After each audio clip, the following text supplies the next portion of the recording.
Hi! இது cauliflower pakoda. நான் சென்னைக்கு போயிருக்கிறப்ப, என் மருமக அத செய்ய செய்ய நான் பார்த்துக்கிட்டு இருந்தேன். ரொம்ப நல்லா இருந்துச்சு. அதாவது நல்லா மொறு மொறு மொறு மொறுன்னு சாப்பிடுறதுக்கு அவ்வளவு அருமையா இருந்துச்சு. இந்த காலிஃப்ளவர் பக்கோடா.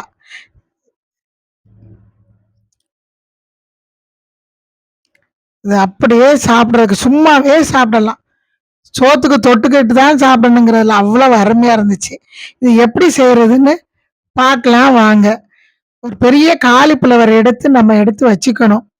வச்சுக்கிட்டு அதில வந்து நல்ல வெந்நி அதாவது வெந்நி கொதிக்கிற வெந்நீல நல்லா வெந்நி கொதிச்ச பிறகு இந்த காலிஃப்ளவர உள்ள போட்டு கொஞ்சம் உப்புத்தூளு, மஞ்சத்தூளு இவ்வளத்தையும் போட்டு கொதிக்க வச்சிரணும். இது ஏன்னா, அது உள்ள ஏதாவது புழு, பூச்சி இருந்தா கூட அந்த மஞ்சத்தூள் வாசனைக்கு அது வெளியில வந்துரும். அது உள்ள இருக்காதுங்கிறதுக்காக தான் அந்த மஞ்சள் போட்டு கொதிக்க வைக்கிறது.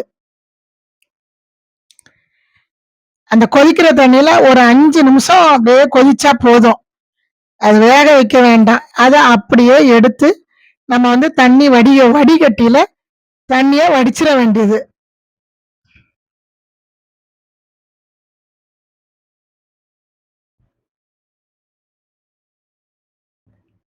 5 நிமிஷம் தான் ஆச்சு. அதுக்கப்புறம் வடிகட்டில நாங்க வடிச்சு வச்சுட்டோம்.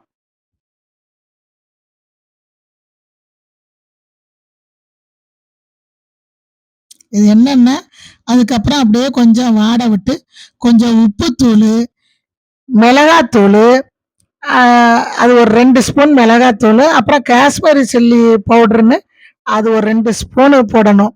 போட்டுட்டு, அப்புறம் கரம் மசாலாவும் கொஞ்சம் போடணும். போட்டுட்டு, அப்புறம் கொஞ்சம் சீரகத்தூளும் போடணும். இதெல்லாம் போட்டு, நல்லா அதாவது இஞ்சி, பூண்டு விழுதும் போட்டு, நல்லா அழகா பெரட்டி நம்ம வச்சிரணும்.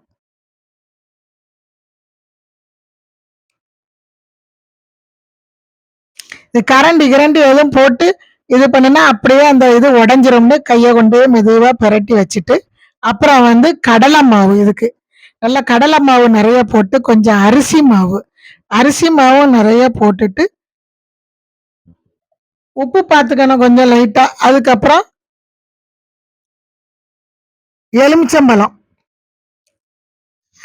அந்த காலிஃப்ளவருக்கு தகுந்த மாரி இது ஒரு எலுமிச்சம்பழம் நல்லா போட்டு, நெறைய மல்லி இலைய பொடீஸா அறுத்து போட்டுட்டு, அதுக்கப்புறம் அந்த எலுமிச்சம்பழத்தையும் நல்லா புழிஞ்சு ஊத்தி வச்சுட்டு, அது 1 மணி நேரம் நம்ம அப்படியே ஊற வச்சு வச்சிரணும்.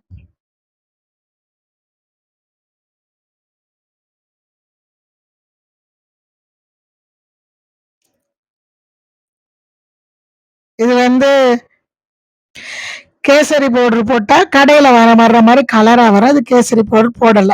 இதெல்லாம் பாருங்க மசாலா அப்படியே நல்லா சாந்திருந்துச்சு. 1 மணி நேரம். அதுக்கப்புறம் நல்லா எண்ணெயில போட்டு வறுத்து எடுத்து, ஐயோ! இது வந்து அப்படியே சும்மா சாப்பிடுறதுக்கே மொறு மொறு மொறு மொறுன்னு அவ்வளவு அருமையா இருந்துச்சு.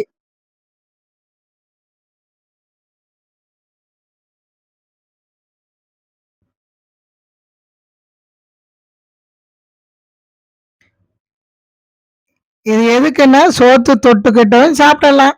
நாங்கலாம் சும்மா தான் வறுத்து வச்சு சாப்பிட்டோம். ரொம்ப அருமையா இருந்துச்சு.